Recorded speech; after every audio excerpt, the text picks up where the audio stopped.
So this conference is very timely because while there's agreement that policies should be informed by the best available scientific knowledge, the uptake of science into policy making remains patchy and often ad hoc across different policy fields and member states. So this public conference is designed to answer the following questions. What are the trends, challenges, opportunities for the future of evidence-informed policy making? Also, how can we build stronger science for policy institutions, networks, and ecosystems in Europe? We'll also be asking how can we develop the competencies and skills needed for effective science for policy mechanisms. And finally, how can we improve the governance of science for policy? As you'll see from your agenda, we have a very busy, packed 2 days with parallel sessions here in the plenary room. We've got cafe sessions and also fishbowl sessions. And the purpose of this beginning session, which is the importance of science for the European Commission and EU member states, is to set the scene on why there is a need for science for policy, or S4P, and why the European Commission and member states should care about it. So, participating in this opening session are our 4 panelists. It's my pleasure now to introduce them all. Joanna Drake is the Deputy Director General of the European Commission's DG for Research and Innovation. David Edvardsson is the Director General of the Research Policy Unit of the Swedish Ministry of Education and Research. Raquel Yotti is the Secretary General for Research with the Spanish Ministry of Science and Innovation. And finally, Barbara Weitgruber is the Director General for Scientific Research and International Relations with the Federal Ministry of Education, Science and Research in Austria. Barbara is also the co-chair of the European Research and Innovation Area Committee. You're all very welcome. We're going to have a question and answer session between myself and all of you. Important questions to ask and to answer. I'd like to start off with you first. Joanna, as the Deputy DG of the European Commission's DG for Research and Innovation, why is it important that this conference is being held, and why is it important that someone in your position is here today? I think perhaps for your opening, you want to go to the lectern. Thank you. Thank you. Good morning, everyone. Really warm welcome on behalf of DG Research and Innovation. Our Director General, Marc Lemaitre, couldn't make it today, but I'm very, very happy to be here because I myself am quite close to this file and close to this community. Not as close as the organizers themselves, who are all very humbly sitting here and amongst you, and who have managed to whip up support so much, not only within the House of the Commission, but also from the Member States. And I really thank you for really doing very, very solid work. In fact, I really want to welcome those who are in the room, but those who are also online, as Karen has just done, all 1,466 of you, and also the 67 speakers to thank in advance already for really making the effort of being here with us or online and actually giving their experience, their knowledge, and using this platform, which is why we are here today. I was going to use a word at the beginning because this was suggested by my very able assistant, and he talked about intersections for my opening remarks. And he said, we're here because we want to do more intersectioning of science and policy. And since I was late coming in this morning, and thanks to the very, very, very crowded intersections on the Brussels streets, I'd rather not use that word at all. And I prefer to, talk about bridges, perhaps, and building bridges and getting organized. Yeah, okay. And I think this is why we're here today, because I think this ecosystem actually exists already, but I don't think it is organized enough, and I don't think it is maybe visible enough, and maybe, it's not one of those things that you sort of click on the button or sort of, click on your phone or your computer and it comes up. So I think, this is why we are here today, because I think we need to actually develop much more in a more useful way, in a more timely manner, these very two critical realms of science and policy. We in DG R&I look at this as being very much a unique opportunity for policymakers, for scientists, for the stakeholders to come together. And the stage that we're at here is, yes, exchanging ideas, yes, forging maybe new partnerships as well, but ultimately, our common goal is that of having more evidence-informed policy decisions. And I think we all claim to make these. I mean, I don't think anybody in government or sitting in an organization or sitting wherever, whether in Brussels or elsewhere, would admit that we're not looking at evidence. And of course we all are. But the thing is, what evidence, how organized are we, at what point? And how do we explain evidence? How do we integrate that? And to what extent? There's so many, not nuances, but really critical issues that need to be much more discussed and much more maybe organized, gelled up in a way of making it more efficient and visible. So for all this effort, of course, we can't do it on our own.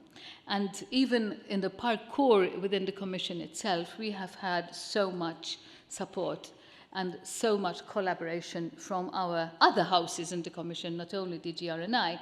And in advance, I would like to already thank Director General for Structural Reform, for instance, Mario Nava, who will be speaking tomorrow, and also Stephen Quest, the Director General of the Joint Research Centre.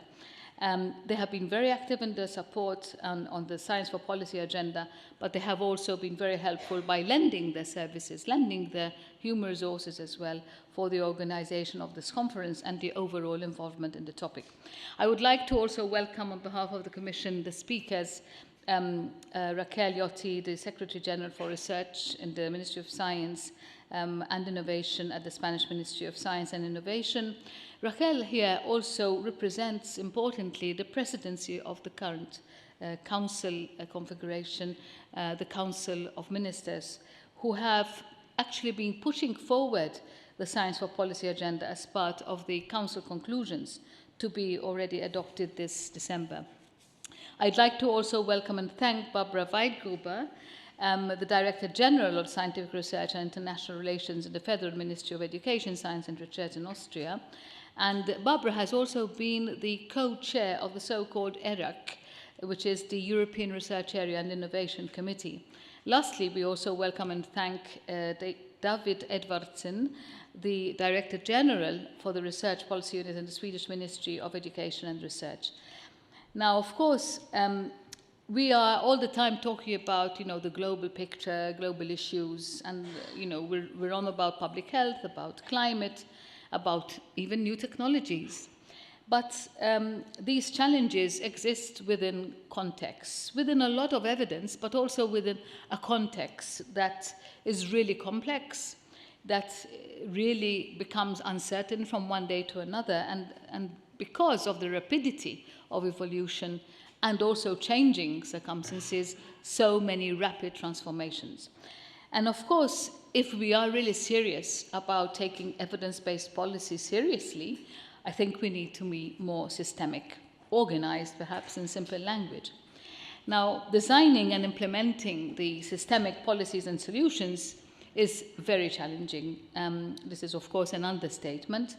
But identifying the solutions and also the options in complex cross-cutting policy problems requires interdisciplinary expertise, access to knowledge, collaborations between various practitioners for the science for policy ecosystem, and also a good coordination amongst them.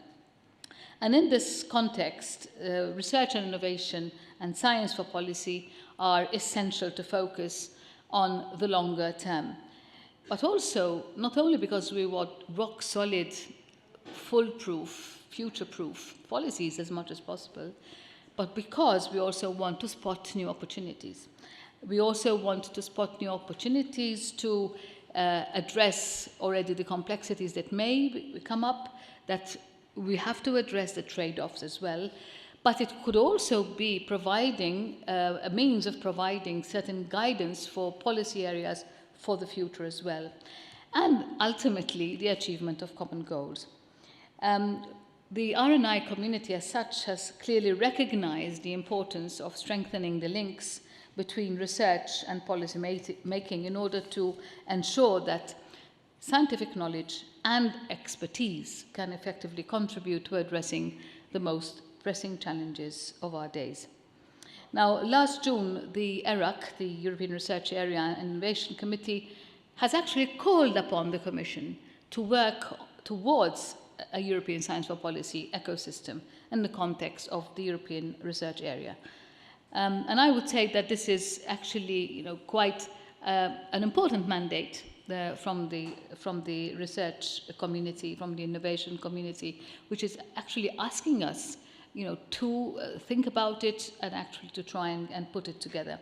And yesterday, our own Director General, Marc Lemaitre, who I mentioned earlier, was in Malaga in order to address the plenary meeting of ERAC.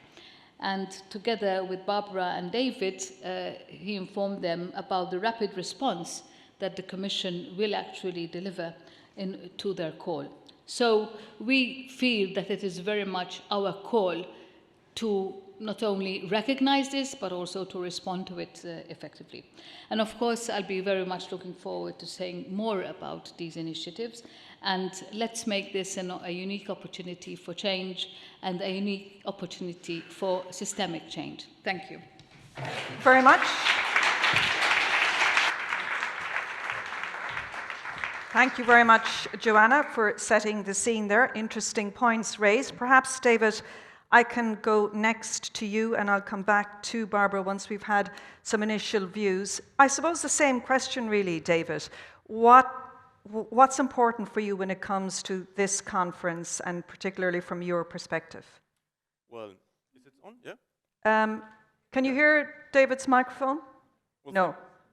Okay, test 1, 2, 3, 4, 5. 1, 2, 3, 4. No. Yes, no, okay. Right. We have okay, you now. Very good. Well, thank you very much, Karen, and thank you very much, Joanna, for your introduction. Thank you also to the Commission and the Spanish presidency for putting this important conference together. It's really important. Well, to try to answer your question, Karen, and also trying to setting the scene a little bit, I would start by saying that access to evidence-based science and higher education has probably never been more spread and available than now. But on the other hand, this is unfortunately also true for disinformation, science denial, and fake news. So you could say that I'm here, and since this topic is really, at the end of the day, in fact, an opportunity to discuss the core values, how to defend our democratic principles. So I think it's really important to state that. But trying to be a little bit more concrete and perhaps not so visionary, of course, trying to have this conference to listen and learn and see how we can learn from each other and integrate our different systems when it comes to science for policy. Because as Joanna mentioned, I mean, there are systems in place and there are actions taking place, but perhaps not in such a systematical way that we would like. Finally, I would also like to point to the fact that it's important to be here because also science advice and scientific advice and decision making are of a really fundamental importance when we are supposed and when we struggle to meet societal challenges and managing global crisis. And just as a follow-up, David, you're the DG of the Research Policy Unit of the Swedish Ministry of Education and Research, so very involved in exploring science. But what is your institution doing in terms of supporting science for policy in Sweden? Well, I mean, that is done in several different ways, and it's pretty much built into the whole system, I would say. So I could start by highlighting that we highlight and we think it's really important to have trustworthy expert authorities and agencies and such a system that really allows for an extensive scientific advice. So if you allow me just to give you a few examples. So many expert or governmental agencies have expert scientific councils which are closely connected to the different agencies and providing expert advice. But I would also like to mention that for many governmental agencies, they have direct sort of written and formal instructions to provide expert counseling to the government. And on top of that, there is independent scientific academies which are also working on this.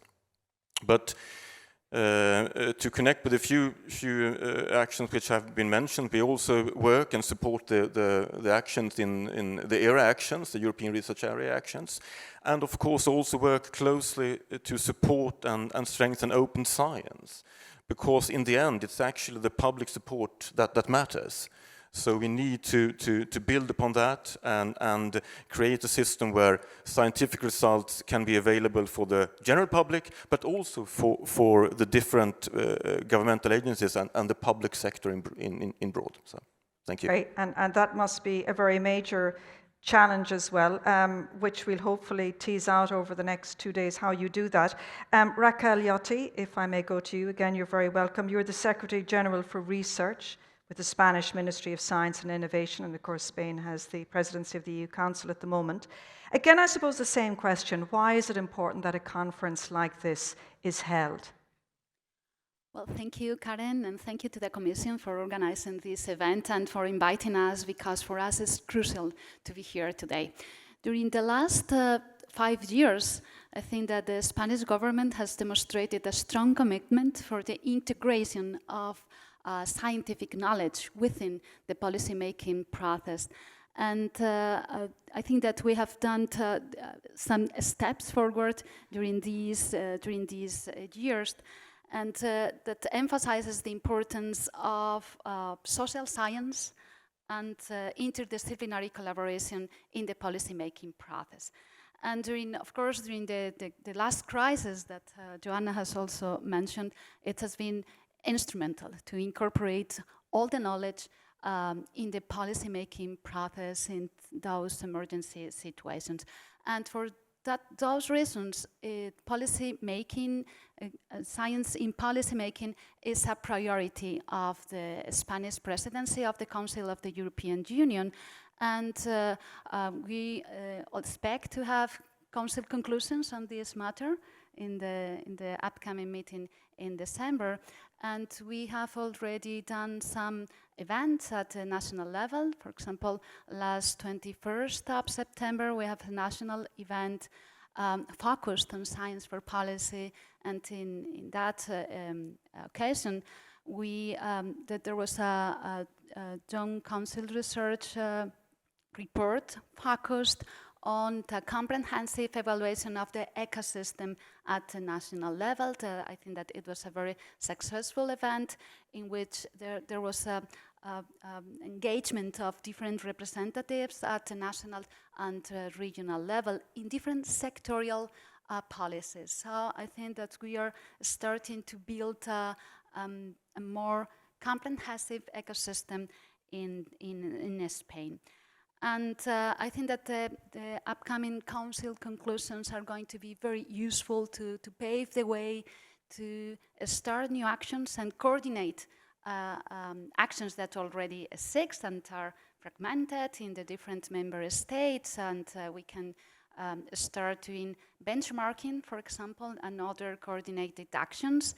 And well, we are looking forward to work together, because we know that our commitments need to be aligned with the efforts that are being done at the European level. So thank you for inviting me.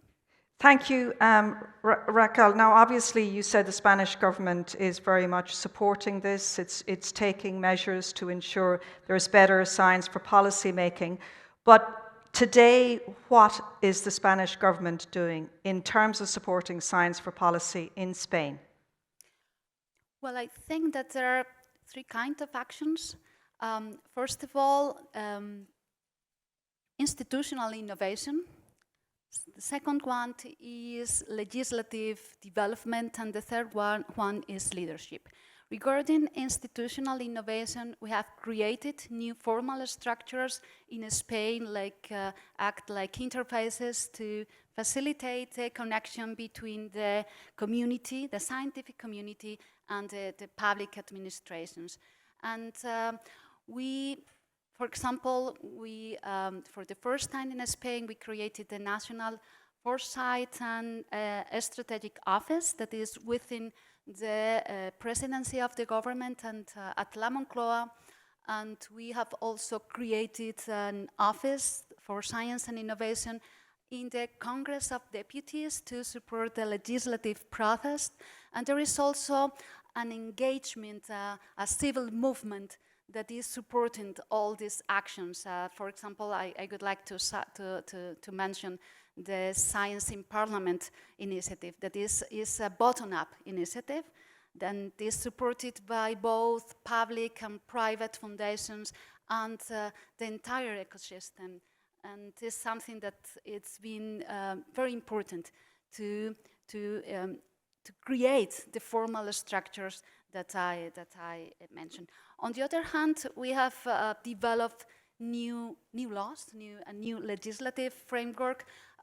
Last year, we approved the new science and innovation law in Spain, and for the first time, we incorporated the transfer knowledge as the need to recognize the scientifics and the community that is taking part in that kind of activities, because we need to reward these activities. It's important to consider as part of the new research assessment in which we are all working together. We also started the plan for transfer knowledge, and one of the measures that was included in that plan was the new measures to support the acquisition of capacities and skills for both individual researchers and research performing organizations to provide better advice to the public administrations. Then the organic university law was also aligned with the same values and needs. And also, I would like to mention the law for the institutionalization of public policy evaluation, that for the first time introduced in the law the need for evaluation of public policy. And finally, the leadership that we need not only at the administration, but also within each of the research organizations and universities. That is crucial to engage the community in this activity. Okay, thank you for that, and we might come back to that engagement and how that could take place. But Barbara, I want to move on to you because, as I said at the beginning, you're the DG for Scientific Research and International Relations with the Federal Ministry of Education, Science and Research in Austria, but you're also the co-chair of the European Research and Innovation Area Committee. IRAC, is that how it's pronounced? And it's been mentioned several times. Joanna mentioned it. Mark Lemaitre was there, and both of you, David and yourself, have come from those meetings in Malaga. I don't know whether you want to make any mention of what were the key points of that and how they could be relevant for today's conference, and why you think today's conference is very needed at this time. Of course I want. First of all, many thanks for having me, and maybe what is ERAC? It's called ERAC. It's a committee consisting of the Directors General in charge of research of all the EU member states, co-chaired by the European Commission, the DG for Research, and one member of a member state, and I have the honor of being that for the 27 for the time being. Besides the associated countries associated to Horizon Europe are also invited to parts of our discussions. And of course, Science for Policy is one of those where we have the larger group, because this is an important issue for all countries. the idea of ERAC is to support the implementation of a European research area which is value-based, researcher-centered, focusing on excellence in research and on impact of research for society and economy, and enabling the free circulation of researchers and knowledge. So quite ambitious aims, which are implemented by a number of so-called European Research Area action lines. And as was said in the introduction, ERAC held a policy debate on how to enable an ecosystem for science for policy.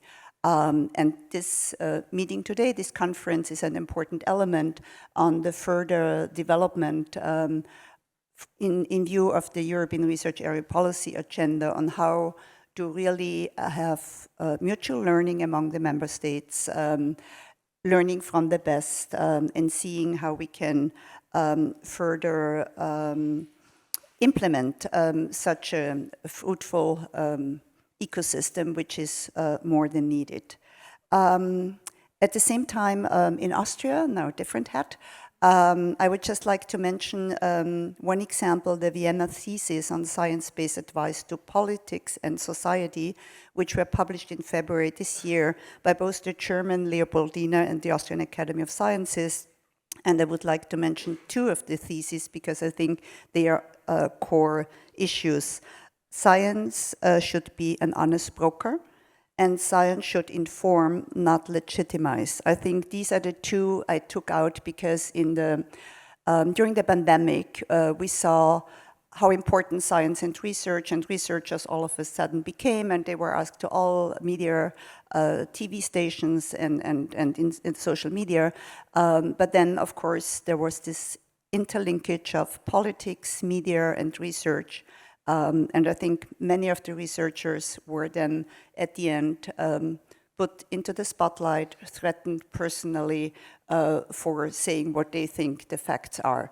And this is probably a very important discussion which needs to be continued. But I would also like to mention science diplomacy, another issue of the presidency, of the Spanish EU presidency, because in view of our challenging geopolitical context, I think this element, of course, international cooperation based on scientific academic freedom and integrity, can also be one of the soft powers in times like these. And this is very much linked also to this communicating about science and research. Did COVID change very much people's views about science and the fact that we were all going, God, where's the science here? What are the facts? Where's the evidence? Was it a real game changer, COVID? Well, I think yes. I think it also made people aware, on the one hand, of the importance of science and research, especially basic research having been funded many, many years ago. And it became visible how important it is. And this is probably one of the arguments we always have, especially with our ministers of finance, to fight with, that it's important to do basic research because in the long run, we all depend on it. And on the other hand, I think it also became clear that we need ecosystems for science for policy that are transparent, and we need to have commonalities, because in the context of the European Union, it was of course important to have a joint activity of 27 member states, and it was also important to have policy advice for all of them, and not just as was mentioned before, a lot of activities, but not in a combined approach.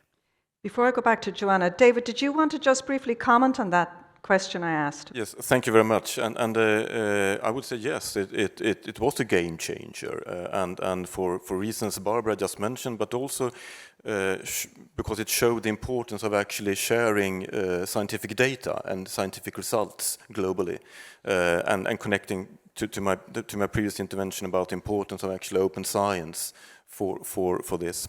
And one other aspect was also, I think that general public was also sort of becoming aware of the scientific process in progress. They could actually see it develop in real time.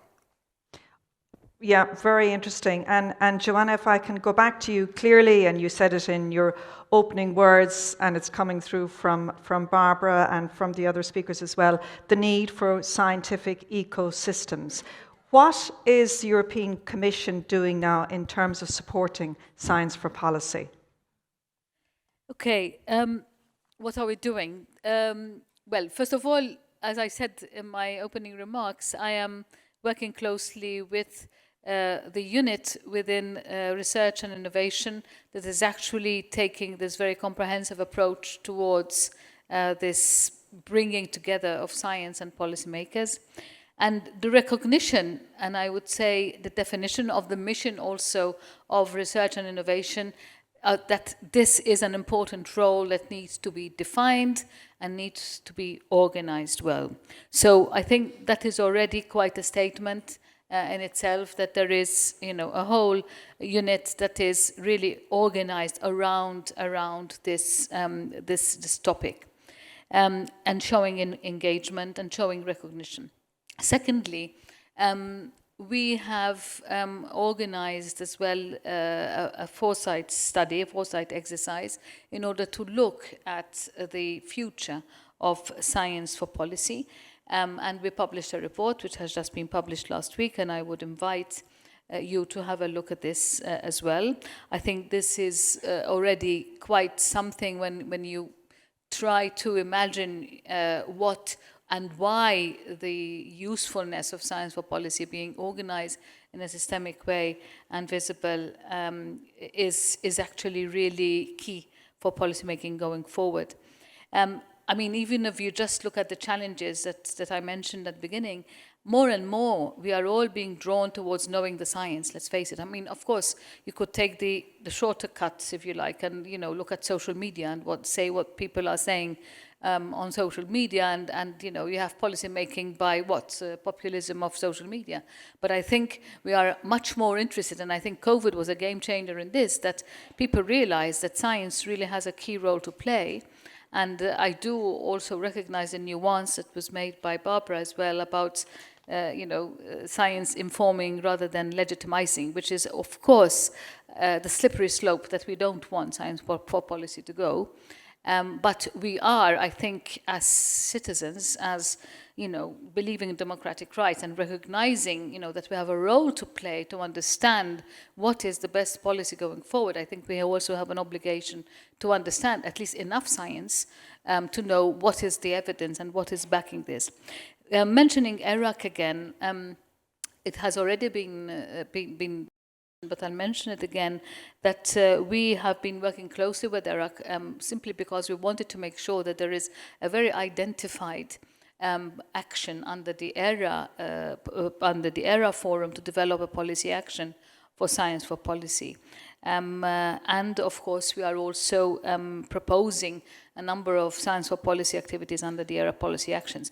These are targeted activities, like, for instance, also the code of practice. We are also at the moment kicking off the development of this code of practice for science policy intermediaries, such as the science advisors and also the knowledge brokers, in order to have a set of practice, a code of practice that is, again, identifiable, visible, transparent, and a point of reference, which I think is really important for a community of practice. But apart from this, the Commission is working in so many policy areas. I mean, these are the targeted activities.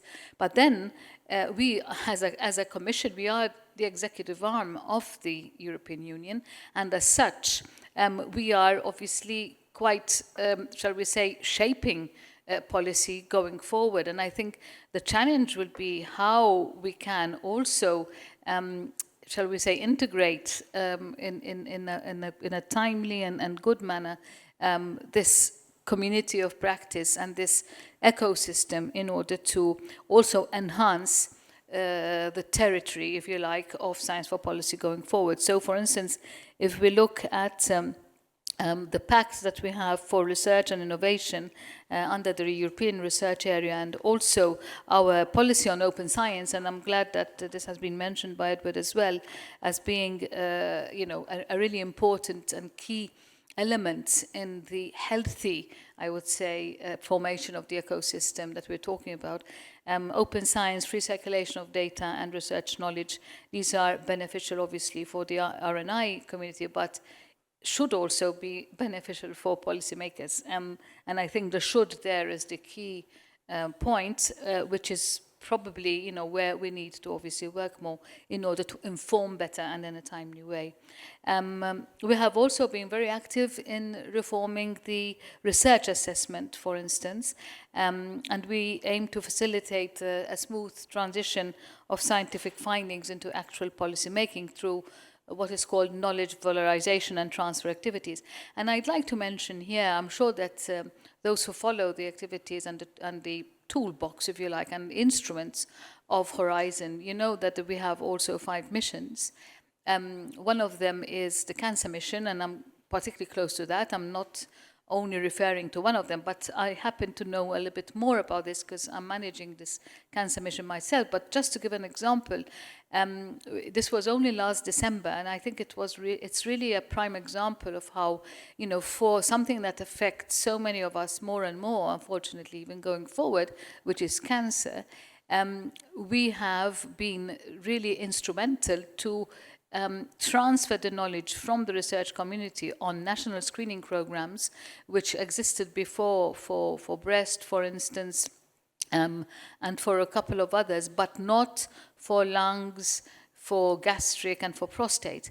But a recommendation of the Council, which is 18 years old, was changed only last December as a result of the evidence over a number of years, scientific evidence, that national screening programs actually benefit and do much more for prevention, which is in turn one of the objectives of the cancer mission. So I think this is really a very clear example of a continuum, that science is actually influencing policy, and now it's up to a member state to obviously implement or not a national screening program, which of course then turns to budget and turns to other things. But what I mean to say is that we have to, and I'm sure there are so many more, by the way, especially on climate, for instance, so much of European money has been invested over the years in Earth observation satellites, and so much of that information is passed on and actually empowers communities which are, at a certain, on the edge of certain threats, climatic threats,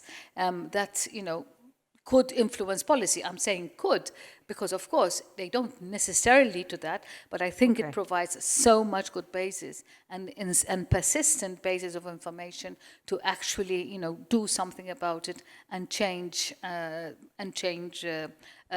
unfortunate outcomes or prevent unfortunate outcomes. Okay, we're pushed for time, and I do want to go back to our panelists. I'm going to ask you to wrap up 2 questions in one, which, as journalists, we never do this, but I'm keen to get your responses on both these questions. So, David, 10 years from now, how would you like to see how science for policy has evolved? And I suppose the second corollary question is, what's the key outcome you would like from this conference over the next 2 days? Okay, I'll try to answer that and try to be perhaps a bit visionary. No, but I think first of all, a strong research and innovation ecosystem in all member states, which is strongly founded and grounded in excellence. I think that is the sort of the platform and the backbone which we all need to sort of rely on. With, as has been mentioned now several times, with well-implemented open science policies, because in the end, public opinion matters. A scientific community well adapted to communicate results, both to policymakers and the general public. And hopefully also well-functioning instruments which are coordinated and tools for intersectoral dialogue and mobility, perhaps of staff between scientific institutions and public administration. And finally, a general public with a high trust to science. I think that is really important. And your last question, that was about the outcome of the conference, is that right? Yes, key outcome. Key outcome, wow, yeah. Outcome. Well, first of all, I would like to say, by just having this conference and putting the topic on the agenda and the dialogue between different stakeholders, I think this matters and this is important. So this is an achievement per se. But I think a good outcome would be to have taken steps towards a concept of science advice which is flexible and can be used both in sort of under regular terms and also under terms of crisis and disasters when political decisions are needed on a very short time scale. Finally, I would like to emphasize that we need then also a system which safeguards the integrity of scientists with a clear division of responsibility between science and policymakers. Thank you.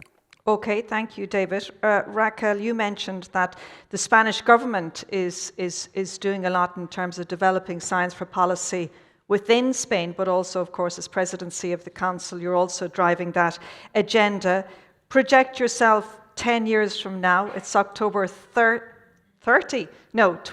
2033, not 100, 10 years from now. What would you like to see in terms of science for policy and how it has evolved? Thank you, Karen. I love this exercise of imagination, and I think that we all imagine the same future, so I will try to add something to what David has already mentioned. First, I think that we will see a future in which science is incorporated by default in the processing, in the policy-making process, something that is well structured and institutionalized, with very skilled, high-level skilled professionals dedicated to work in these interfaces between the science community and the administrations. I think that we will also see the science of science advice, to focus on what we need to develop in relation with the whole process. And we will also see that it is not only about scientists and policymakers, but it is a collective effort that incorporates the whole society and engage citizens not only in the uptaking of the information, but also in generating the information and inform the needs of society. And well, to conclude, I think that we also need to think not only in Europe, not only in our local ecosystems, but we need to incorporate a global dimension. So science for policy is something that not only happens here in Europe, but globally, and is something that is useful to strengthen democracy in the whole world. And one outcome from the conference? Well, many things, but just a key outcome. Only one. I think that we need to. It's very useful, this conference, to try to understand and share with society that science is something complex, and that the questions don't only have one single answer, but different answers that are valid. And during the process, different answers and different information can evolve and change. And this complexity is sometimes difficult to transmit to societies. So I think that this conference is going to be very useful to learn to transmit that complexity. Thank you for that. Barbara, same questions to you. Well, thank you. The European science for policy ecosystem in 10 years has developed based on the joint efforts of the European Commission, all the stakeholders and the member states as part of the European Research Area Policy Agenda. As David said, many years of excellent frontier research, high quality and accurate, reliable data findable, accessible, interoperable, and reusable. As you all know, being in research, the FAIR data have provided the preconditions for the development of such an ecosystem. There is trust in science and research among the population and the understanding how science works, as Raquel now just said, because this is also something that's missing. Decision-making processes are communicated in a transparent way, and there is an understanding of the different roles of policymakers and scientific advice.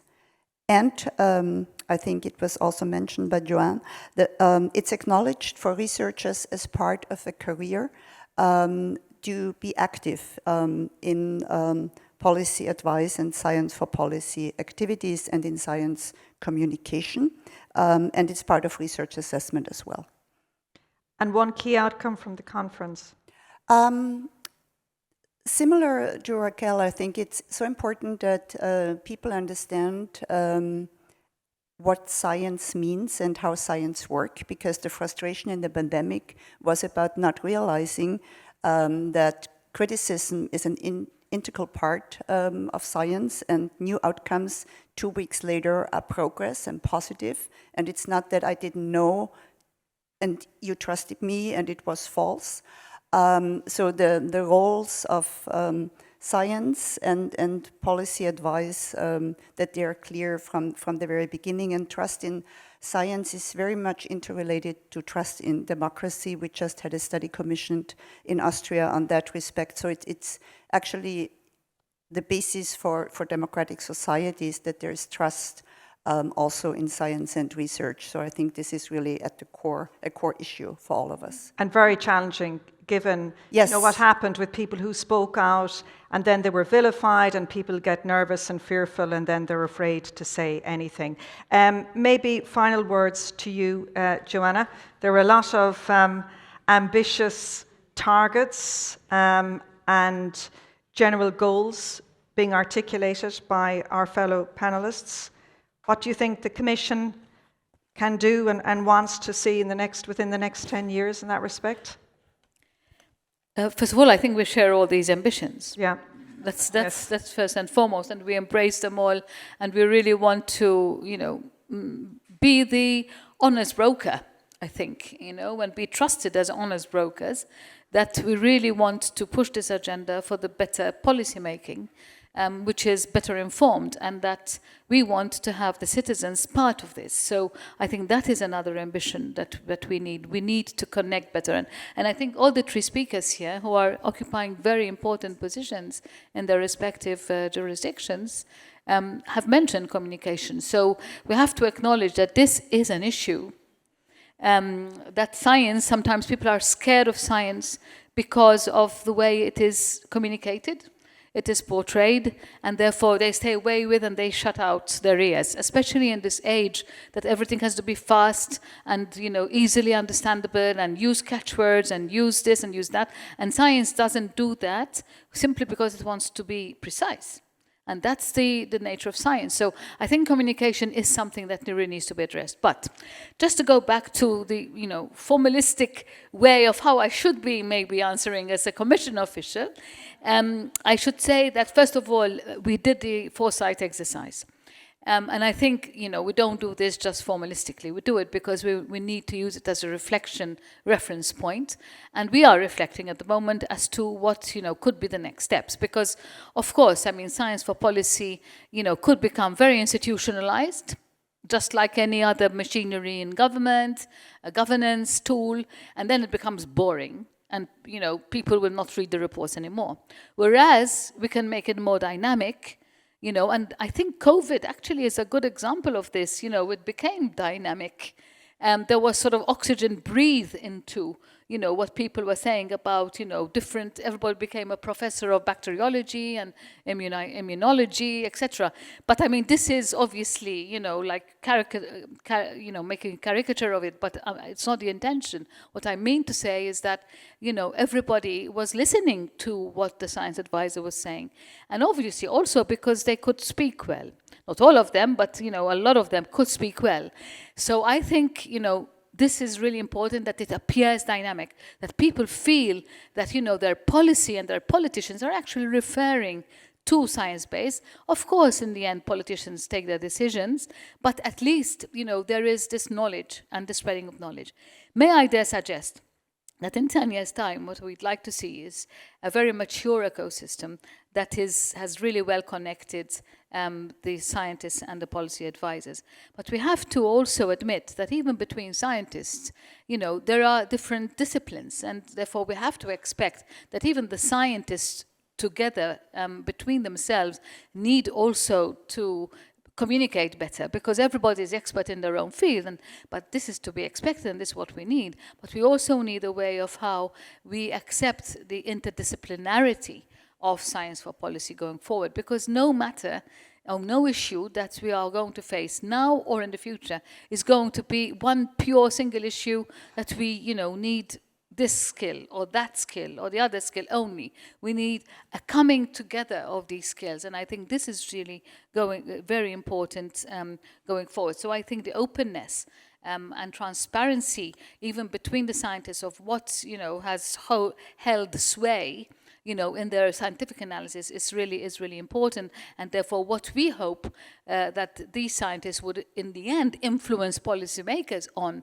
when they make their final decisions. I think this is really important also for our democratic, shall we say, the strengthening of democratic values, which are being put in doubt, let's face it, nowadays. And I think science can be a really good salvo, you know, to really make again people believe in democracy. And I think, you know, this is an important argument that I think we also should nurture going forward. And I think to sum up, we need to have an ecosystem which is very practical in terms of its use. And policymakers and also scientists need to both feel that that they have been included, that they have actually influenced each other, and they have really taken seriously the advice, you know, the science advice into the policy, and that it is available in a timely manner. This is quite a challenge, I have to say, you know, the timeliness, because you can never be, you know, like politicians always need things by yesterday. And, you know, an efficient ecosystem, in my view, apart from everything we said about communication, transparency, etc., need also to be, you know, in a timely manner, and therefore the foresight part of the work is really important. And if you had to ask me, which I'm not sure you are because of the time, one key outcome, you know what I'd like to see? I'd like to see that, you know, nobody talks about skills here. We have alluded to it, but I think I'd like to see, you know, all universities really make an effort to have the scientists and the policy students coming together, and therefore constructing a very good, you know, unit, a very good, shall we say, credit course that becomes obligatory. Yes, it's a little bit like mandatory here, you know, for scientists and policy students to come together and really work together already on big global issues. And I think that could be a real start for having even young people, whether they're scientists or policy students, to actually feel a call for wanting to give good advice for politicians based on science. Okay, thank you very much for that, Joanna. On that point, we leave it, but a big thanks to Joanna Drake, David Edvardsson, Raquel Yotti, and Barbara Weitgruber. Thank you very much.